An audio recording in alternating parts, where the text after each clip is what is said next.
저는 박은정, 62세입니다. 남편을 떠나보낸 지 7년이 흘렀습니다. 그 긴 시간 동안 저는 그저 아들들의 엄마로만 살았죠.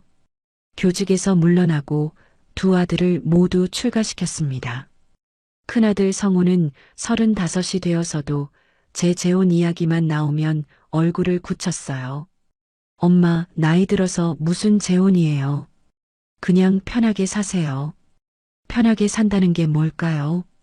텅 빈 집에서 혼자 밥 먹고 드라마 보다가 잠드는 게 편한 건가요? 아닙니다. 그건 익숙할 뿐이지 편한 게 아니었어요. 어느 날 문득 거울을 보다가 생각했습니다. 나도 누군가의 여자로 살아보고 싶다고. 62년을 살았지만 정작 저 자신을 위해 산 시간은 얼마나 될까 싶었죠. 그래서 결심했습니다. 혼자라도 좋으니 여행을 떠나보자고. 11월 초 양양으로 향하는 버스에 몸을 실었습니다. 창밖으로 스쳐가는 풍경을 보면서 가슴이 두근거렸어요. 두려움 반, 설렘 반이었습니다. 양양에 도착한 첫날 오후, 저는 바닷가 벤치에 앉아 있었습니다. 11월의 바람은 생각보다 차가웠어요. 분홍색 스카프를 목에 두르고 한참을 바다를 바라보고 있었죠. 파도 소리만 들리는 고요한 시간이었습니다. 혼자 여행이세요? 옆에서 낯선 목소리가 들렸습니다. 고개를 돌리니 단정한 인상의 남자가 서 있었어요. 얼핏 봐도 제 또래보다는 젊어 보였습니다. 회색 코트를 입은 그는 조심스레 미소를 지었죠. 네, 혼자입니다. 그 용기가 참 멋지네요. 그 한마디가 제 마음에 작은 파문을 일으켰습니다. 용기라니. 누구도 제게 그런 말을 해준 적이 없었어요. 아들들은 무모하다고 했고 친구 영숙이는 위험하다고 했죠. 하지만 이 남자는 멋지다고 했습니다. 저는 정태훈이라고 합니다. 저도 혼자 왔어요. 박은정입니다. 우린 그렇게 처음 인사를 나눴습니다. 태훈 씨는 옆에 앉아도 되냐고 물었고 저는 고개를 끄덕였어요. 함께 앉아 바다를 보는데 이상하게 어색하지 않았습니다. 뭘 그렇게 오래 보고 계셨어요? 그냥요. 파도가 밀려왔다가 사라지는 게 사람 인생 같다는 생각을 했습니다. 태훈 씨가 잠시 침묵하다가 말했습니다. 은정 씨는 철학자 같으시네요. 그는 자연스럽게 제 이름을 불렀어요. 그 목소리에는 묘한 온기가 있었습니다. 우린 해가 질 때까지 벤치에 앉아 이런저런 이야기를 나눴죠. 태훈 씨는 전직 변호사라고 했습니다. 지금은 법률 컨설턴트로 일한다고 했어요. 혼자 계신 지는 얼마나 되셨어요? 7년 됐습니다.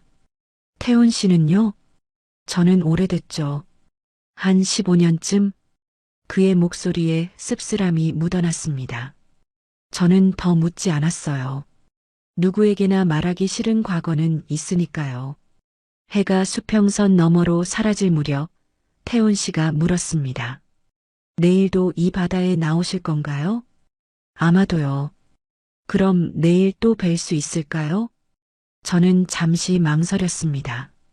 하지만 가슴 한편에서 작은 목소리가 들렸어요. 괜찮아. 한 번쯤은 이런 설렘도 느껴봐도 되잖아. 좋습니다. 그렇게 대답하는 제 목소리가 떨리고 있다는 걸 느꼈습니다.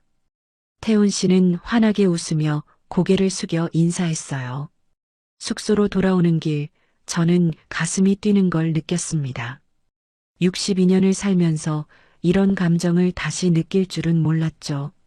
거울 앞에 선 제 얼굴이 상기되어 있었습니다. 하지만 동시에 불안함도 밀려왔어요. 이게 맞는 걸까? 이 나이에 이런 설렘을 느껴도 되는 걸까? 머릿속이 복잡했습니다. 그날 밤 저는 휴대폰을 들고 한참을 고민했습니다. 친구 영숙이에게 전화를 걸까 말까? 결국 전화기를 내려놓았어요. 아직은 아무에게도 말하고 싶지 않았습니다. 이 작은 설렘을 혼자만 간직하고 싶었죠. 창밖으로 달빛이 비쳤습니다. 파도 소리가 희미하게 들려왔어요. 저는 눈을 감았습니다. 내일이 기다려졌죠. 그때는 몰랐습니다. 이 작은 만남이 제 인생을 완전히 뒤흔들어 놓을 거라는 걸.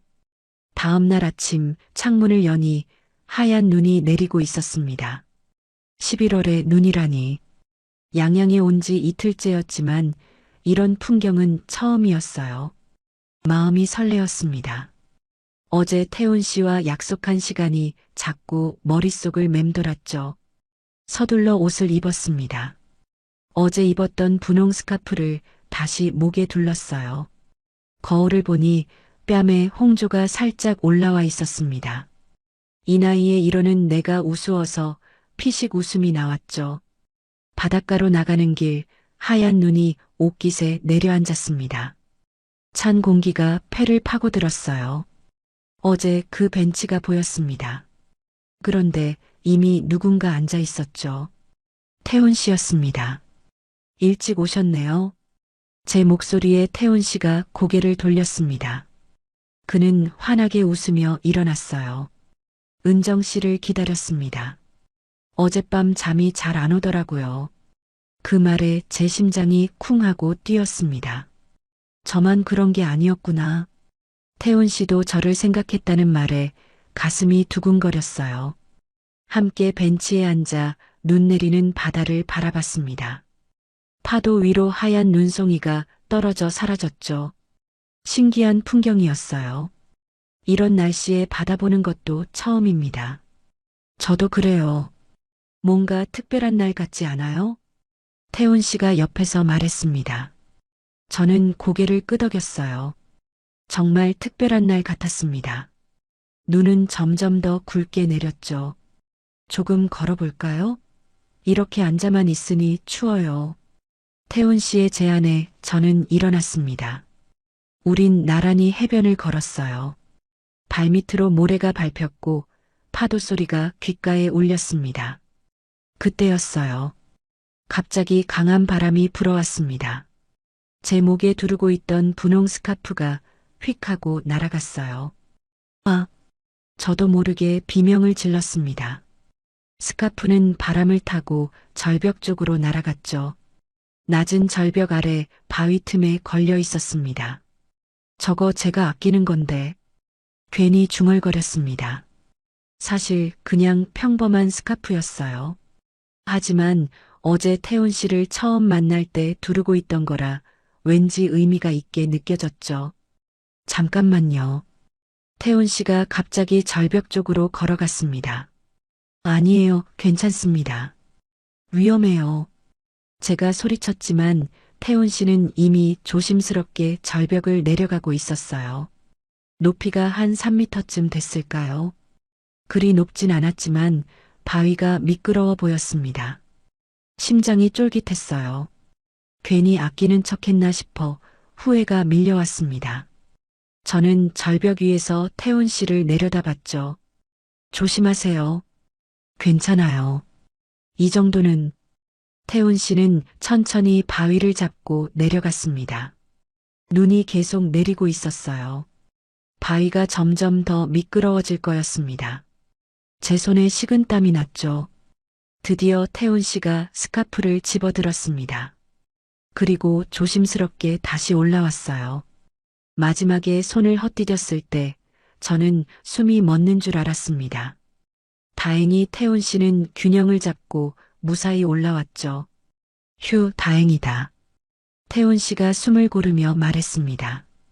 그리고 눈이 소복이 쌓인 분홍 스카프를 제게 건넸어요.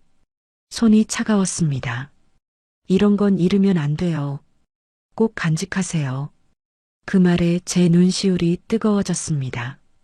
단순히 스카프를 주워준 게 아니었어요. 제가 소중히 여기는 걸 함께 소중하게 생각해준다는 느낌이 들었죠. 고맙습니다. 정말 별 말씀을요. 은정 씨 것이니까요. 태훈 씨는 손에 묻은 눈을 털며 웃었습니다. 코트 소매가 젖어 있었어요. 저는 스카프를 꼭 쥐었습니다. 가슴이 벅차올랐죠. 우린 다시 벤치로 돌아왔습니다. 눈은 여전히 내리고 있었어요. 저는 젖은 스카프를 무릎 위에 올려놓았습니다. 손 괜찮으세요? 네, 이 정도는. 태훈 씨가 손을 비비며 말했습니다. 붉게 부어오른 손등이 보였어요. 제 가슴이 저려왔습니다. 그날 오후 우린 근처 카페에서 따뜻한 차를 마셨습니다. 창밖으로 계속 눈이 내렸죠. 태훈 씨는 손을 호호 불며 말했습니다. 이런 날씨 정말 오랜만이네요. 그러게요. 낭만적이기도 하고. 제가 대답했습니다. 태훈 씨가 창밖을 보다가 문득 말했어요. 전처가 분홍색을 참 좋아했죠. 그 순간 제 손끝이 차갑게 식었습니다. 따뜻하던 찻잔이 갑자기 무겁게 느껴졌어요. 전처라는 단어가 귓속을 맴돌았습니다. 아, 죄송해요. 괜한 얘기를. 태훈 씨가 당황한 듯 말했습니다. 하지만 이미 늦었어요. 제 머릿속에 물음표가 하나둘 떠올랐죠. 아까 그 스카프를 그렇게까지 해서 주워준 이유가 혹시 전처를 떠올려서였을까? 저를 본 게 아니라 다른 누군가를 본 건 아닐까? 괜찮습니다. 저는 억지로 웃으며 말했습니다. 하지만 가슴 한편이 서늘해지는 걸 느꼈어요. 설렘과 불안이 동시에 밀려왔습니다. 그날 밤 숙소로 돌아온 저는 분홍 스카프를 한참 바라봤습니다. 말린 스카프는 여전히 분홍빛이었어요. 하지만 이제 그 색이 달리 보였습니다. 이게 정말 저를 위한 마음이었을까? 아니면 다른 누군가의 그림자였을까? 잠들기 전까지 그 생각이 머릿속을 떠나지 않았습니다. 창밖으론 여전히 눈이 내리고 있었어요. 사랑의 시작과 불안의 그림자가 하얀 눈처럼 함께 내리고 있었습니다. 양양에서 돌아온 지 사흘이 지났습니다. 서울의 일상으로 돌아왔지만 머릿속은 여전히 그 바닷가에 머물러 있었어요. 태훈 씨와 나눴던 대화들, 눈 내리던 그날의 풍경이 자꾸만 떠올랐죠. 그런데 이상했습니다. 저는 태훈 씨의 연락을 기다리고 있었어요. 혹시 연락이 올까 아니면 그냥 여행지에서의 인연으로 끝나는 걸까? 마음이 불안했습니다. 그날 오후 휴대폰이 울렸습니다. 은정 씨, 저 태훈입니다. 심장이 두근거렸어요. 받을까 말까 망설이다가 전화를 받았습니다. 네, 태훈 씨. 잘 들어가셨어요? 그날 바다 생각나네요. 그 말에 입가에 미소가 번졌습니다. 저만 생각한 게 아니었어요. 태훈 씨도 저를 기억하고 있었죠. 저도 자꾸 생각납니다. 혹시 시간 되시면 서울에서 한번 뵙고 싶은데 괜찮으실까요? 잠시 침묵이 흘렀습니다. 제 손이 떨리고 있었어요. 이러면 안 되는 걸까? 아니면 이래도 되는 걸까? 하지만 입은 이미 움직이고 있었습니다. 좋습니다. 그럼 내일 북촌 쪽에 조용한 찻집이 있는데 거기서 뵐까요? 다음 날 저는 옷장 앞에서 한참을 고민했습니다. 무얼 입어야 할지 모르겠더라고요. 결국 베이지색 코트를 골랐어요. 화장도 평소보다 조금 더 신경 썼습니다. 거울 속 제 모습이 낯설었죠. 북촌으로 가는 길, 가슴이 계속 두근거렸습니다. 지하철 안에서 휴대폰을 몇 번이나 확인했어요. 혹시 약속을 취소한다는 연락이 올까봐 불안했죠. 찻집 앞에 도착했을 때 태훈 씨는 이미 와 있었습니다. 한옥을 개조한 작은 찻집이었어요. 고즈넉한 분위기가 마음에 들었습니다. 여기 찾기 어렵지 않으셨어요? 아니요, 괜찮았습니다. 태훈 씨가 문을 열어줬습니다. 그의 손이 제 등을 살짝 스쳤어요. 순간 온몸에 전기가 흐르는 것 같았습니다. 찻집 안은 따뜻했습니다. 창가 자리에 앉으니 밖으로 한옥 지붕이 보였어요. 늦가을 햇살이 창문으로 스며들었죠. 뭘 드실래요? 오미자차 주세요. 주문을 하고 마주 앉았습니다. 태훈 씨가 코트 안주머니에서 뭔가를 꺼냈어요. 노란 국화 한 송이였습니다. 이거 은정 씨 드리려고 준비했어요. 제 눈이 커졌습니다. 국화라니. 생화였어요. 은은한 향이 났습니다. 왜 국화를요? 양양에서 햇살이 은정 씨 머리칼에 닿던 게 기억나요. 그때 당신 머리칼이 국화처럼 빛나더라고요. 얼굴이 뜨거워졌습니다. 이런 말을 들어본 게 얼마만인지 모르겠어요. 남편이 살아있을 때도 이렇게 낭만적인 말은 해본 적이 없었습니다. 고맙습니다. 받아주셔서 제가 고맙죠. 태훈 씨가 웃었습니다. 그 미소에 제 마음이 스르륵 녹아내렸어요. 분홍 스카프 때문에 생긴 불안감이 조금씩 사라지는 것 같았습니다. 우린 차를 마시며 이런저런 이야기를 나눴습니다. 태훈 씨는 법률 일을 하면서 겪었던 에피소드를 들려줬어요. 저는 교직 생활 이야기를 했죠. 시간이 어떻게 가는지 몰랐습니다. 은정 씨, 솔직히 말씀드려도 될까요? 태훈 씨가 갑자기 진지한 표정으로 말했습니다. 네, 말씀하세요.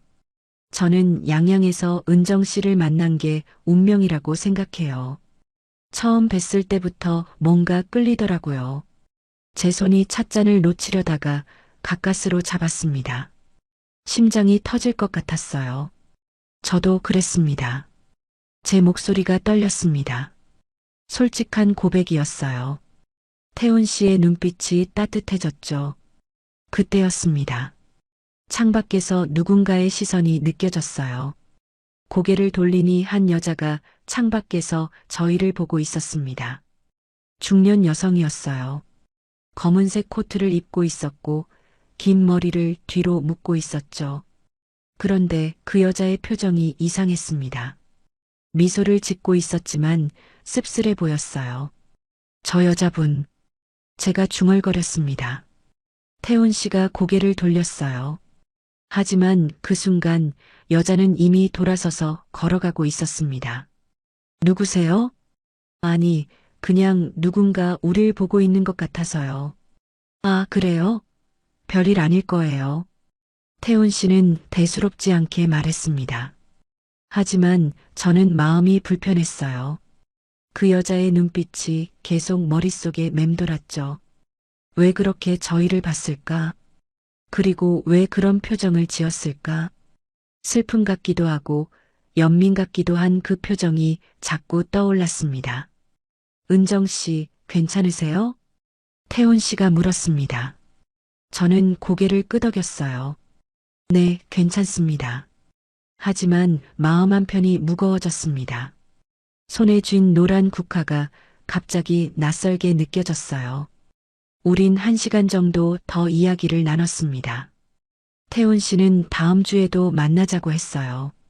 저는 그러겠다고 대답했죠. 헤어질 때 태훈 씨가 제 손을 잡았습니다. 오늘 정말 행복했어요. 저도요. 제 대답은 진심이었습니다. 하지만 동시에 불안감도 함께 자라나고 있었어요. 집으로 돌아오는 길, 저는 국화를 들고 걸었습니다. 노란 꽃잎이 석양빛을 받아 빛났어요. 예뻤습니다. 하지만 자꾸만 그 여자의 얼굴이 떠올랐습니다. 창밖에서 저희를 바라보던 그 씁쓸한 미소. 대체 저 여자는 누구였을까? 집에 도착해서 국화를 물에 꽂았습니다. 꽃병 속 국화를 바라보며 생각했어요. 이 꽃처럼 예쁜 순간들 뒤에 무언가 감춰진 게 있는 건 아닐까? 그날 밤 저는 잠이 오지 않았습니다. 태훈 씨에 대한 설렘과 알 수 없는 불안감이 동시에 밀려왔죠. 창밖으로 달이 떠 있었어요. 국화향이 방 안에 은은하게 퍼졌습니다. 하지만 그 향기조차 왠지 불안하게 느껴지는 밤이었어요. 태훈 씨와 만난 지 2달이 지났을 때 그가 청혼을 했습니다. 북한산 자락의 작은 식당에서였어요. 반지도 없는 소박한 청혼이었죠. 은정 씨, 저와 결혼해 주시겠어요? 남은 인생 함께 살고 싶습니다. 그 말에 제 눈에 눈물이 고였습니다. 62년을 살면서 다시는 못 들을 줄 알았던 말이었어요. 네, 좋습니다. 하지만 문제는 아들 성호였습니다. 제가 재혼 이야기를 꺼내자 성호는 발끈했어요. 엄마, 정신 차리세요. 2달 만난 사람이랑 결혼이요? 성호야, 엄마도 사람이야. 혼자 사는 게 외로워. 그럼 저랑 같이 살면 되잖아요. 왜 굳이 결혼까지? 성호의 목소리는 단호했습니다. 며느리도 난색을 표했죠. 하지만 저는 마음을 굳혔어요. 이번만큼은 제 인생을 살고 싶었습니다. 성호야, 엄마 결정이야. 이해해줘. 결국 성호는 한숨을 쉬며 자리를 떴습니다. 뒷모습이 서운해 보였어요. 하지만 돌이킬 수 없었습니다. 혼인신고를 하던 날 태훈 씨가 말했습니다. 식은 부담스럽지 않을까요? 우리 나이에 주례나 하객 부르는 게 좀 그렇잖아요. 저도 동의했습니다.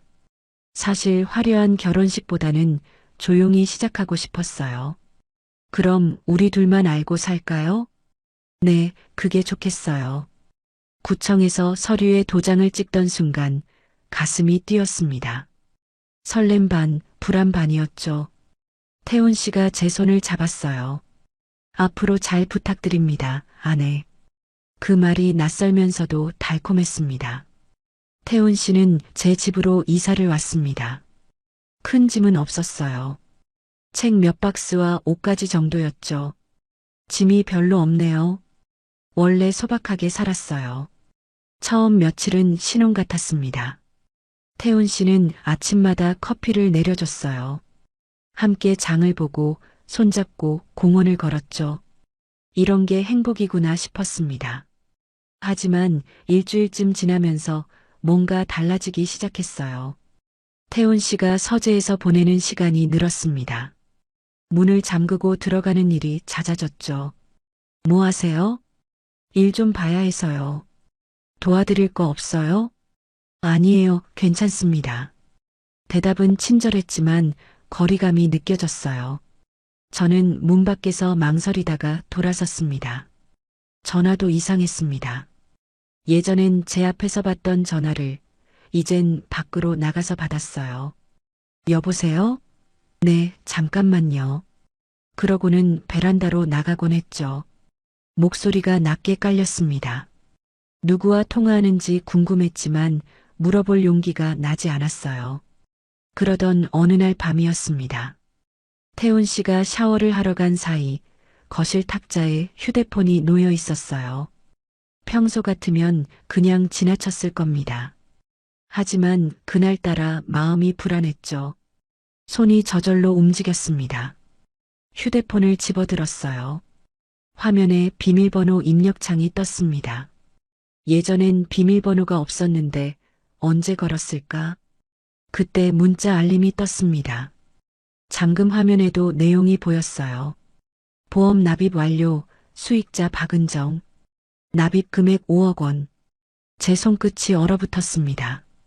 5억 원짜리 보험이요? 수익자가 저라고요? 심장이 빠르게 뛰기 시작했습니다. 샤워실에서 물소리가 멈췄습니다. 서둘러 휴대폰을 제자리에 놓았어요. 손이 떨렸습니다. 태훈 씨가 수건으로 머리를 닦으며 나왔습니다. 왜 그래요? 얼굴이 안 좋은데. 아, 아니에요. 그냥 말을 잇지 못했습니다. 태훈 씨는 휴대폰을 집어들고 방으로 들어갔어요. 저는 소파에 주저앉았습니다. 보험, 5억 원, 수익자 박은정. 그 단어들이 머릿속을 맴돌았어요. 왜 저를 수익자로 한 보험을 들었을까? 그것도 결혼한 지 한 달도 안 돼서 밤새 잠을 이루지 못했습니다. 옆에서 태훈 씨는 편안하게 자고 있었어요. 그 모습이 낯설게 느껴졌습니다. 다음 날 아침 저는 용기를 냈습니다. 태훈 씨, 물어볼 게 있어요. 뭔데요? 혹시 보험 들었어요?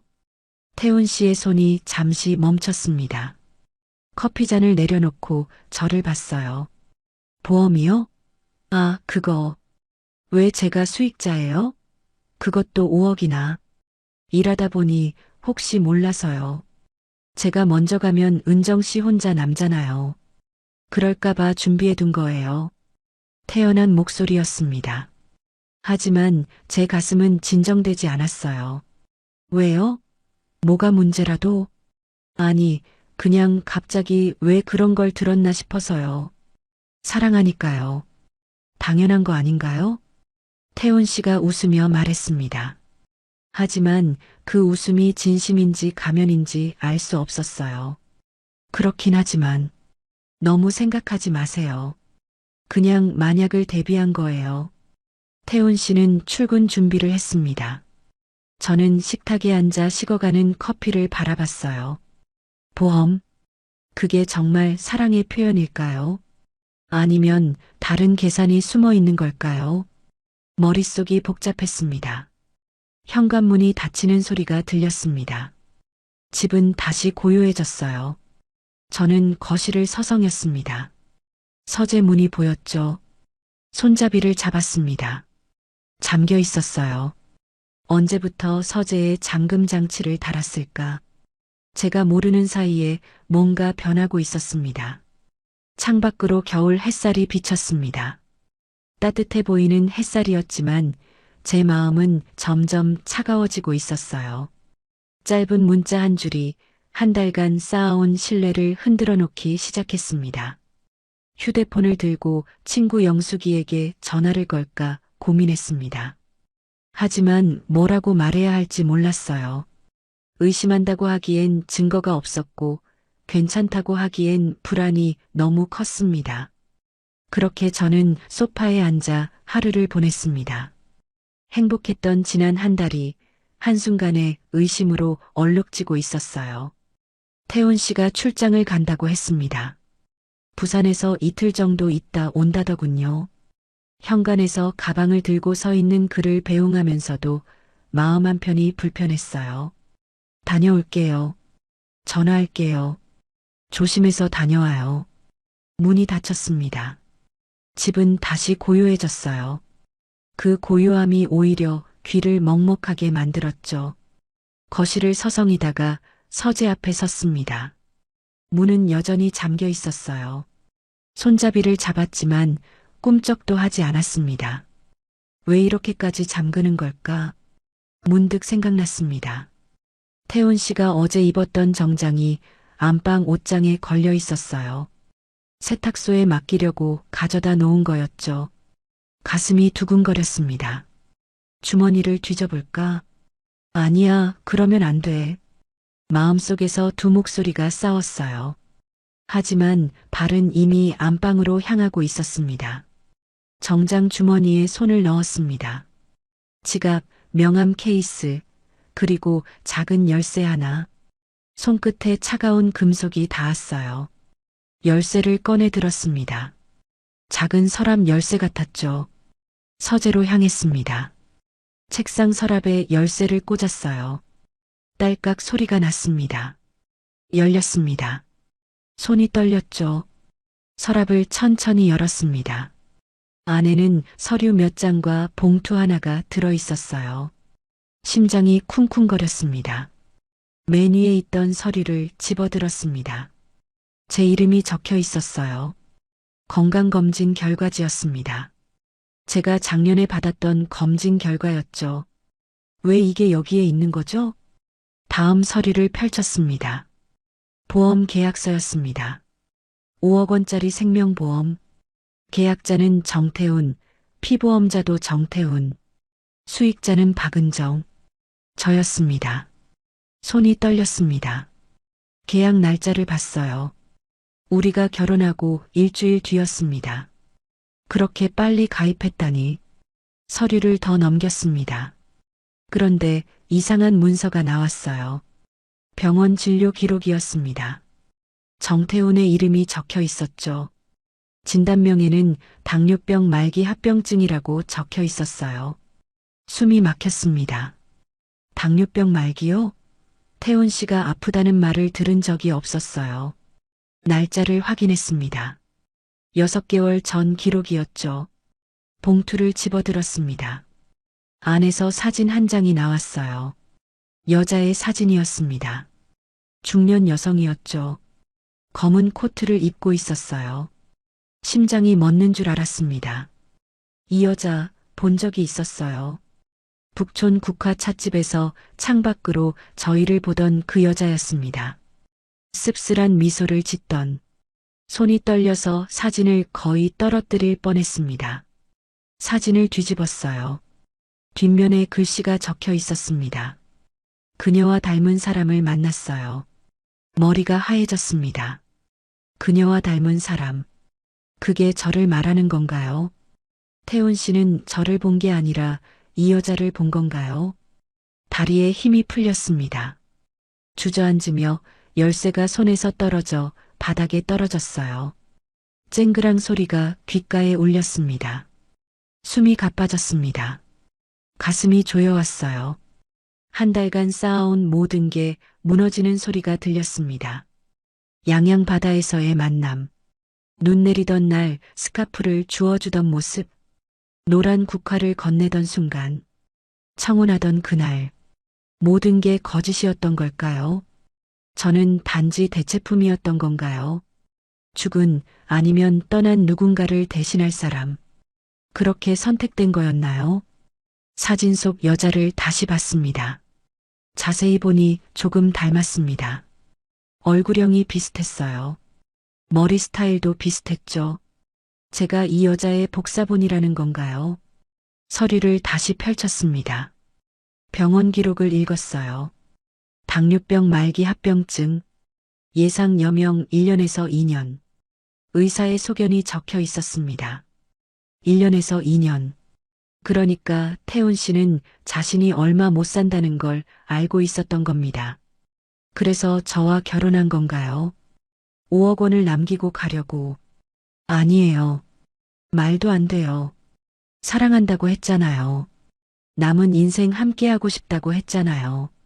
하지만 증거는 여기 있었습니다. 차가운 서류들이 진실을 말하고 있었어요. 바닥에 주저앉은 채로 한참을 있었습니다. 시간이 얼마나 지났는지 몰랐어요. 창밖이 어두워지고 있었습니다.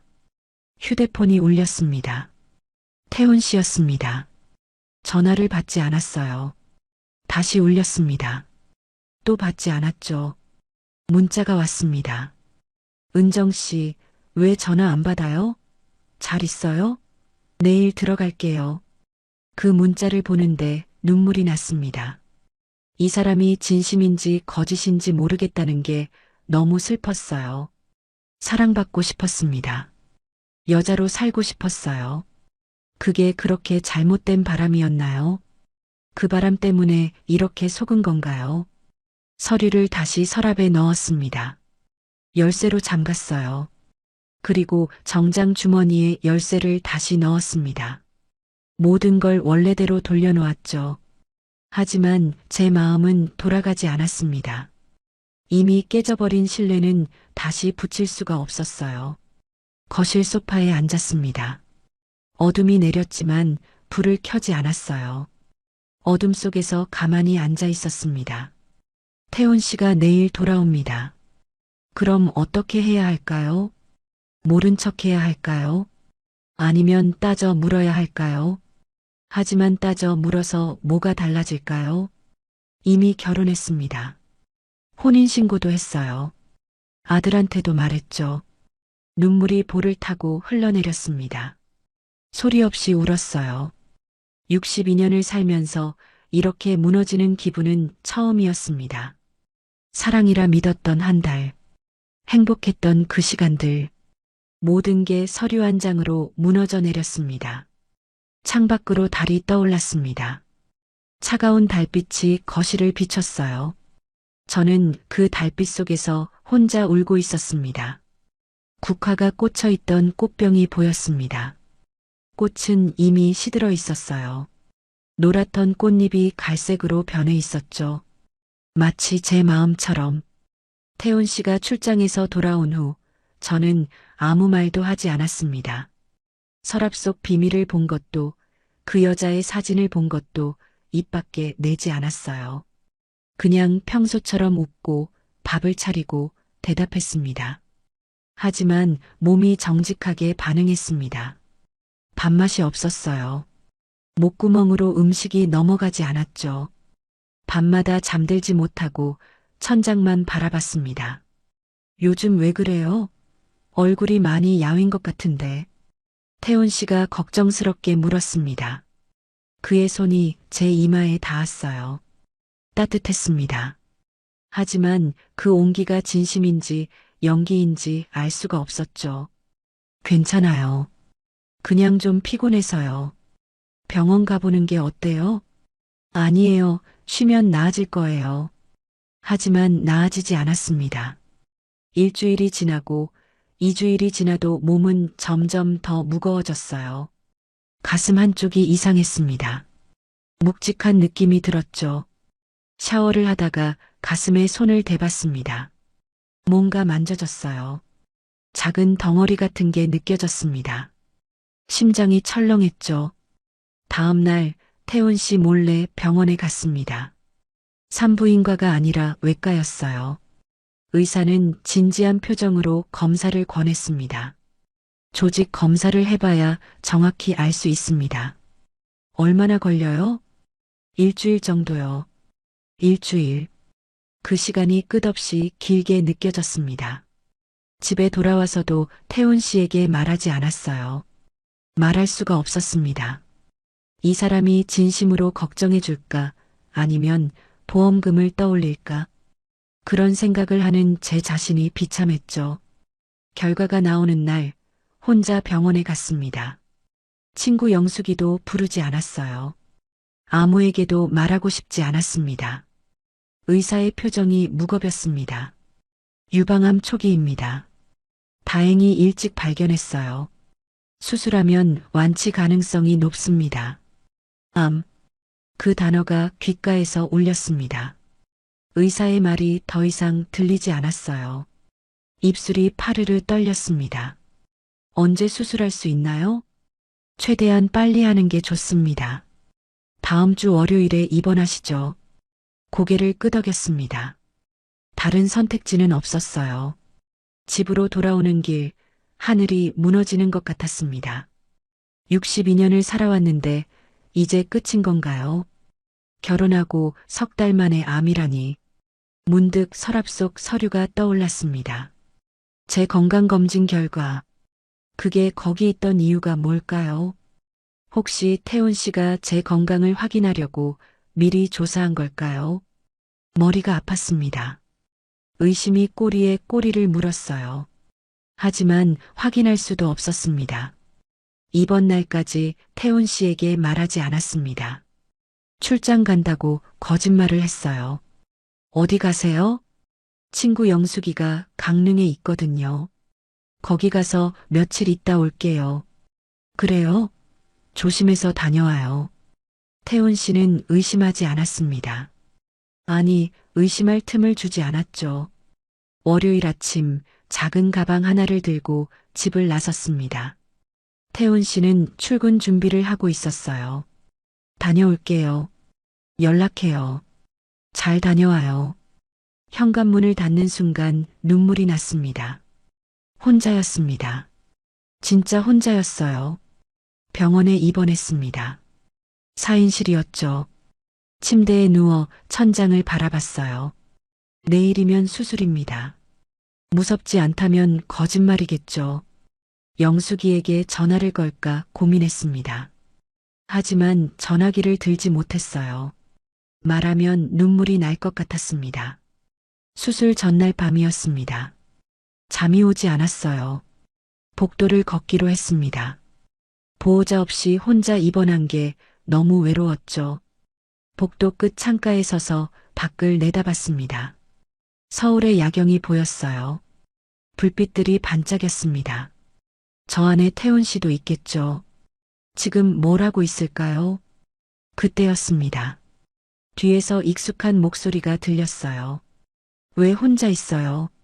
심장이 멎는 줄 알았습니다. 천천히 돌아봤어요. 태훈 씨가 서 있었습니다. 손에는 꽃다발을 들고 있었죠. 어떻게? 병원에서 연락 왔어요. 보호자 연락처가 제 번호였잖아요. 그제야 생각났습니다. 입원 서류에 보호자를 적어야 했었죠. 태훈 씨 번호를 적었던 게 기억났어요. 당신 혼자가 아니잖아요. 태훈 씨가 다가왔습니다. 가까이서 보니 그의 눈에 눈물이 고여 있었어요. 처음 보는 모습이었습니다. 왜 말 안 했어요? 암이라고 수술한다고 왜 혼자 결정했어요? 목소리가 떨리고 있었습니다. 화난 것 같기도 하고 슬픈 것 같기도 했죠. 말할 수 없었어요. 제 목소리도 떨렸습니다. 눈물이 터질 것 같았어요. 왜요? 제가 남편인데 왜 말 못해요? 당신이 진심인지 모르겠어서요. 그 말이 터져 나왔습니다. 참고 있던 게 한꺼번에 쏟아졌어요. 태훈 씨가 멈칫했습니다. 꽃다발을 든 손이 축 내려갔죠. 무슨 말이에요? 서랍이요. 당신 서랍 봤어요. 서류도 사진도 다 봤어요. 침묵이 흘렀습니다. 태훈 씨의 얼굴이 창백해졌어요. 언제부터? 출장 갔을 때요. 태훈 씨가 벽에 기댔습니다. 꽃다발이 바닥에 떨어졌어요. 하얀 국화 꽃잎이 흩어졌습니다. 처음엔 잘못했어요. 태훈 씨가 말했습니다. 목소리가 갈라졌어요. 아내를 잃고 너무 외로웠어요. 그 사람 닮은 사람을 찾았죠. 계획도 했어요. 제가 먼저 가면 보험금이라도 남기려고. 제 눈에서 눈물이 흘렀습니다. 하지만 지금은 달라요. 은정 씨를 알아가면서 진짜 사랑하게 됐어요. 정말이에요. 믿을 수가 없어요. 믿어주세요. 제발. 태훈 씨가 무릎을 꿇었습니다. 복도 한가운데서 무릎을 꿇고 울고 있었어요. 정말 두렵습니다. 당신이 없을까봐. 수술 잘못되면 어떡하나 그 생각에 미칠 것 같아요. 그 눈물이 진짜인지 거짓인지 알 수 없었습니다. 하지만 제게 더 이상 판단할 힘이 없었어요. 너무 지쳐 있었습니다. 주저앉았습니다. 복도 바닥에 주저앉아 울었어요. 태훈 씨도 울고 있었죠. 우린 그렇게 한참을 울었습니다. 병원 복도에서 흩어진 국화 옆에서 사랑인지 거짓인지 모를 감정 속에서 울고 있었습니다. 수술은 성공적이었습니다. 의사는 완치 가능성이 높다고 했어요.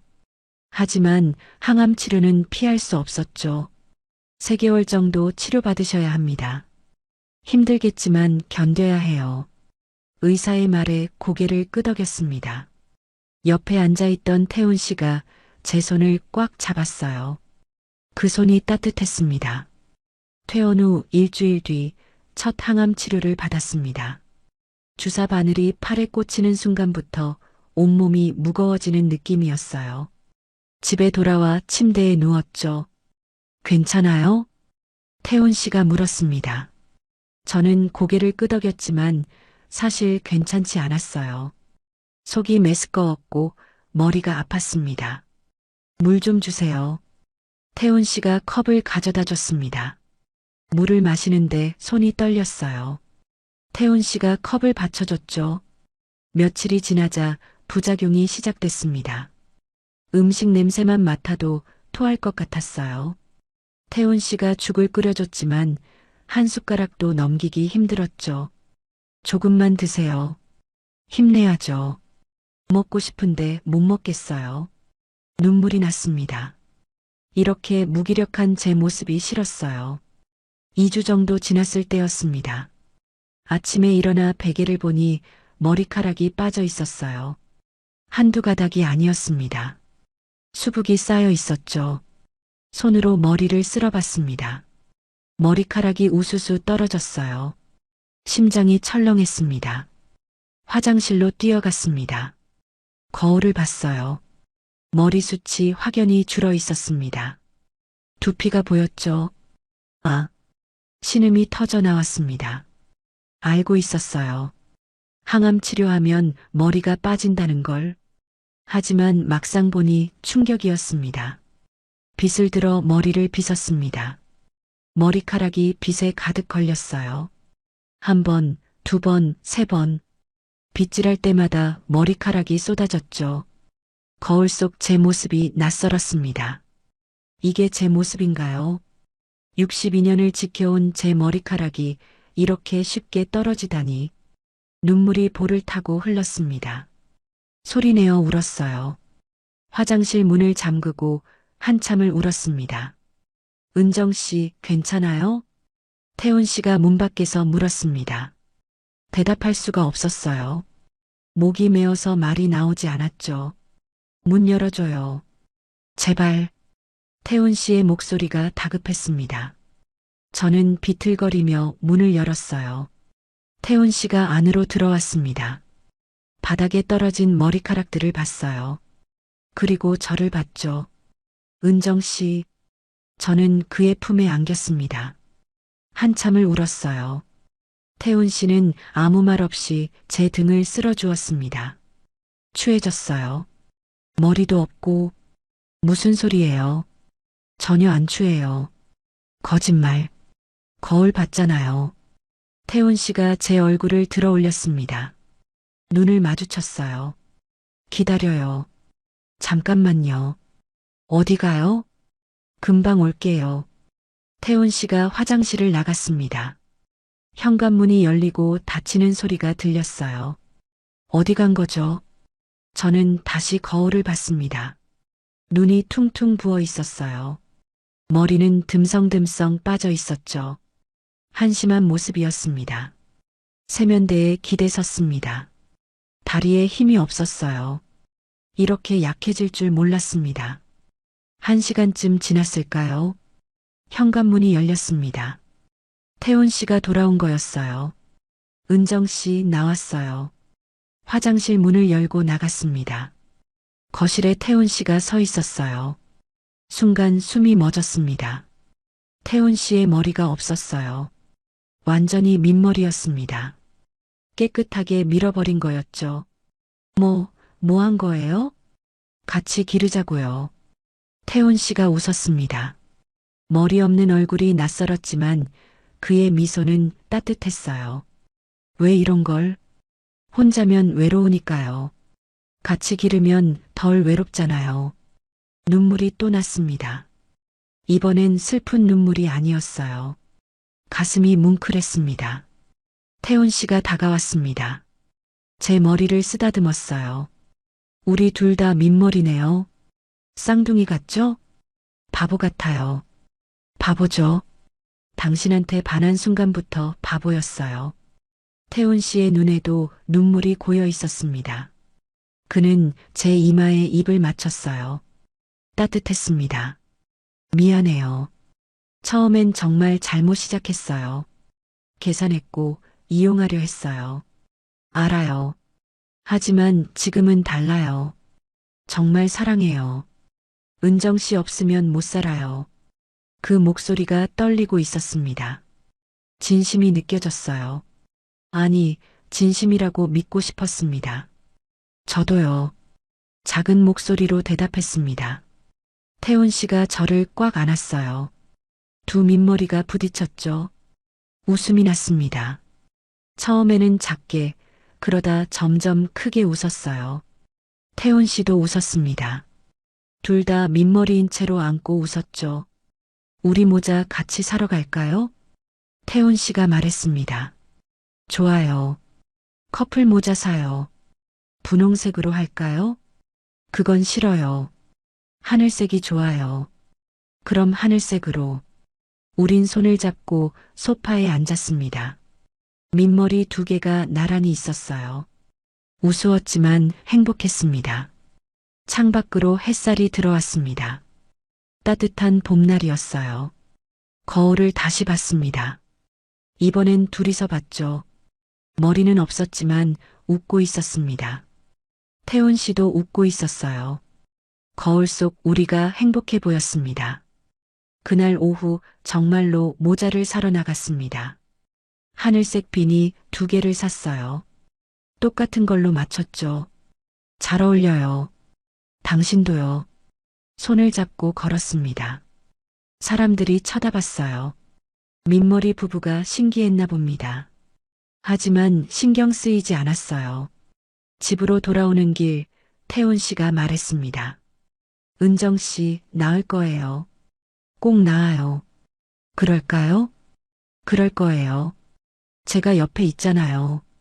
그 말이 믿음직스러웠습니다. 처음으로 태훈 씨를 온전히 믿을 수 있을 것 같았어요. 처음엔 계산으로 시작된 사랑이었습니다. 보험금과 외로움, 그리고 죽은 아내의 그림자. 하지만 지금은 달랐어요. 머리를 깎고 온 남자. 같이 아파하고 같이 웃는 남자.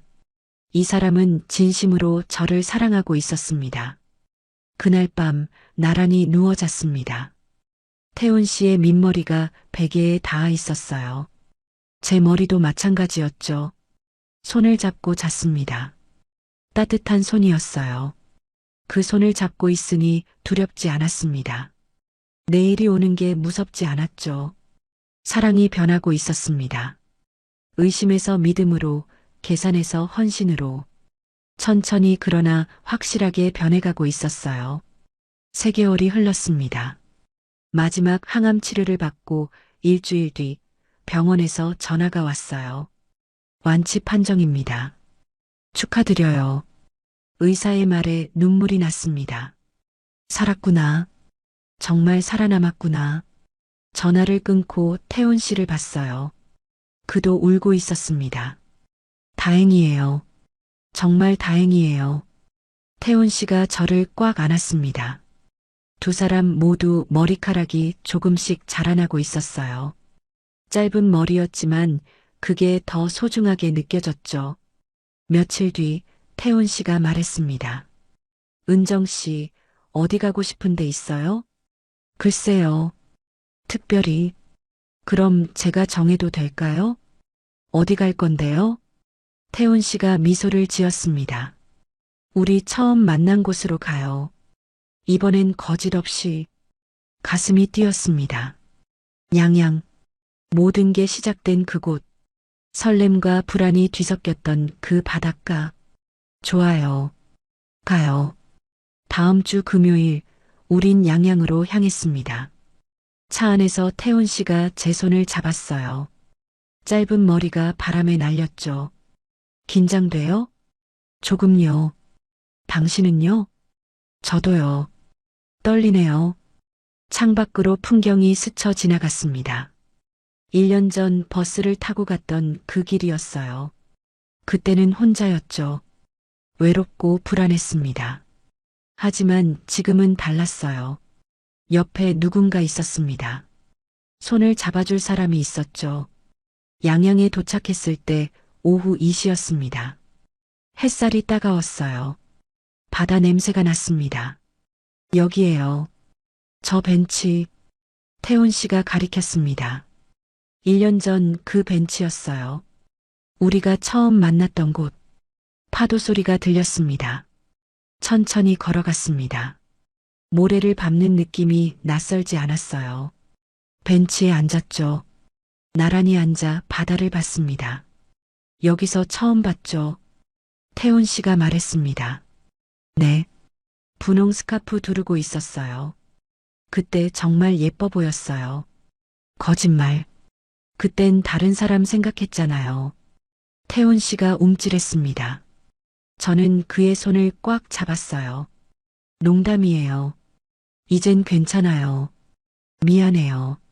정말. 이제 그만해요. 다 지난 일이에요. 파도가 밀려왔다가 사라졌습니다. 하얗게 부서지는 파도가 아름다웠어요. 은정 씨, 솔직하게 말해도 될까요? 태훈 씨가 조심스럽게 물었습니다. 말해요. 처음엔 정말 잘못 시작했어요. 아내를 잃고 너무 외로웠어요. 당뇨 합병증 진단받고 혼자 죽는 게 두려웠죠. 저는 아무 말 없이 들었습니다. 그래서 당신을 찾았어요. 건강검진 결과도 미리 확인했고 보험도 들었어요. 계산된 만남이었죠. 목소리가 떨리고 있었습니다. 하지만 당신을 알아가면서 변했어요. 진짜 사랑하게 됐어요.